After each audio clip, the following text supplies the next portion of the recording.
there it's 2 years military is mandatory, so like we have to do that, and like how can I say, like we cannot pray anything or like fast or something during that time. So and actually people also, if they can afford, but it's a bit illegally if afford, they want to pay, but still like it's hard to do that. So during that time for 2 years, most of the people are just living Salah or like even fasting during Ramadan. So what shall we do in this case? Yani, like it's haram. I mean, like we cannot do that. As a Muslim, you're obliged to obey Allah Azza wa Jal. So even if your ruler or your country force you, if they force you to disobey Allah by skipping Salat or skipping fasting Ramadan or even shaving your beard, you must oppose this and fight it to the best of your ability. You must not obey them, because there is no obedience to anyone, no matter how big that person is, in disobeying Allah Azza wa Jal.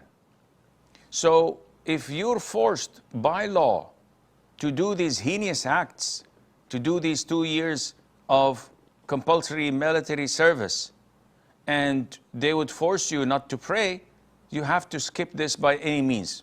Even if you have to bribe, you have to lie, you have to forge documents to skip it, there's no problem in that, because your religion comes first.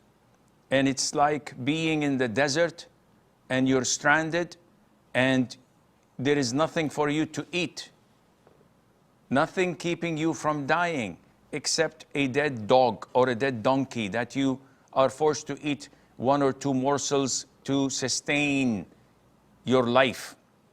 In this case, every scholar say you are permitted to do so. So this is something that does not require a rocket scientist.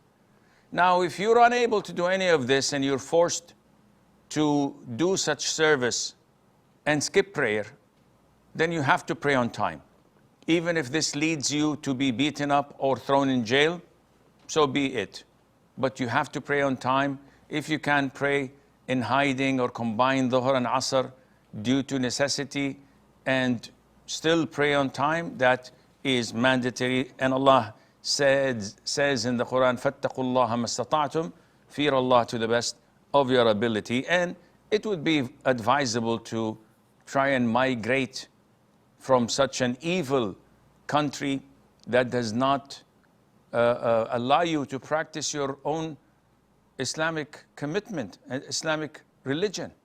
This is pathetic. What kind of a country does such evil acts? Abandon them and ditch them and go and migrate to any other country that would give you their citizenship.